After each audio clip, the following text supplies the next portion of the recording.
belum match. Nah, ini kita harus bereskan. Caranya adalah jangan hanya lihat upah, harus kita lihat produktivitas. Dan pasal-pasalnya itu ya 21 item itu terkait dengan ketenaga kerjaan.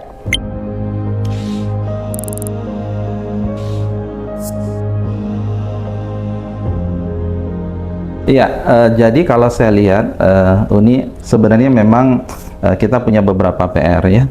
Jadi pengangguran satu, kemudian kita punya isu terkait tentang hubungan industrial. Hubungan industri. Sebenarnya ini dikaji sih sebenarnya di teknik industri, tapi nggak spesifik gitu, gitu ya, karena ada ya hubungan industrial. Sekarang kita harus membangun sebuah hubungan kebersamaan antara pekerja dengan pengusaha. Selama ini kesannya itu adalah zero sum game, kalau nggak malah positif sum game. Ya, dua-duanya ya melihat dengan perspektif masing-masing. Berbeda. Ya. Ini yang harus kita rubah menjadi positif sum game seperti apa. Nah, caranya adalah jangan hanya lihat upah, harus kita lihat produktivitas. Masuk ke sana sebenarnya. Gitu ya. Nah, produktivitas. Jadi oke, pemerintah memastikan ada upah minimum yang kemudian itu kita berbicara terkait dengan safety net, kita berbicara tentang kebutuhan hidup layak, ya, karena itu adalah concern pemerintah. Tapi pemerintah juga concern terkait dengan bagaimana boosting produktivitas dari industri, gitu ya.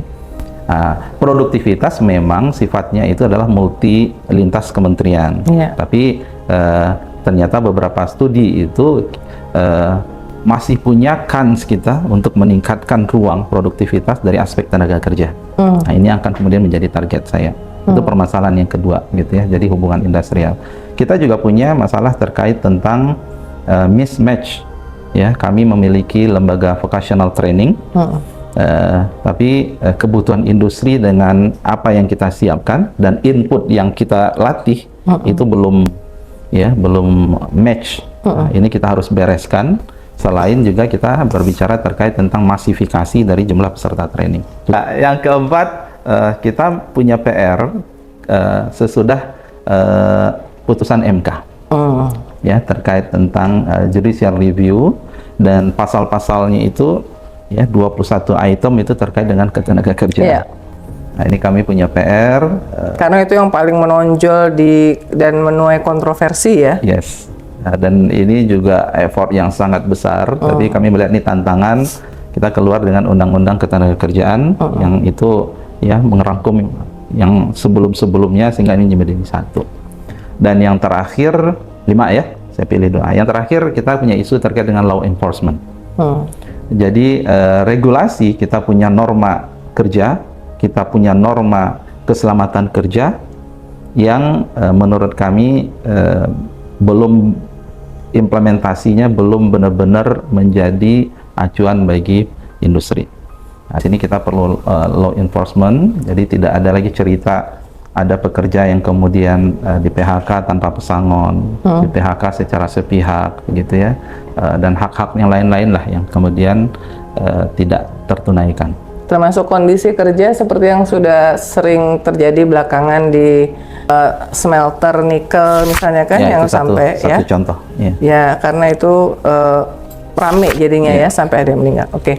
Nah, saya mau mendalami yang satu hubungan industrial karena ini menarik. Tadi Prof mengatakan ada ruang yang bisa ditingkatkan untuk produktivitas. Seperti apa itu? Jadi begini, kalau kita bicara produktivitas, sebenarnya kan kita bicara input dan output. Ya, jadi cara meningkatkan produktivitas, outputnya dinaikkan dan atau inputnya dikurangi.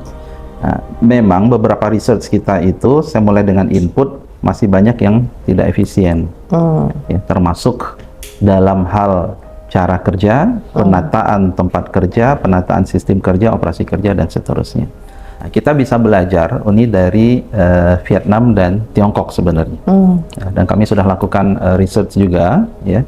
Memang ada ruang. Makanya salah satu harapan saya itu yang sedang kita siapkan sekarang itu adalah kita akan menggulirkan gerakan produktivitas nasional.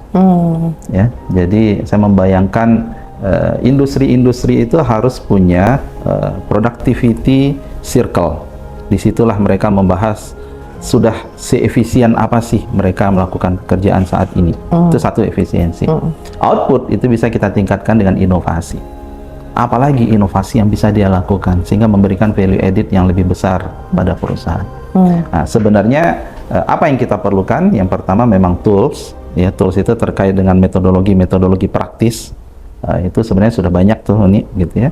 Yang kedua orang yang kita siapkan, apakah dia jadi istilahnya ahli produktivitas, penyuluh produktivitas. Tapi ini kami butuh regulasi nanti, gitu ya. Yang ketiga, dukungan dari masing-masing instansi perusahaan. Artinya kita perlu campaign itu ke depan. Ya, yang keempat memang ekosistem besarnya nanti kita bangun.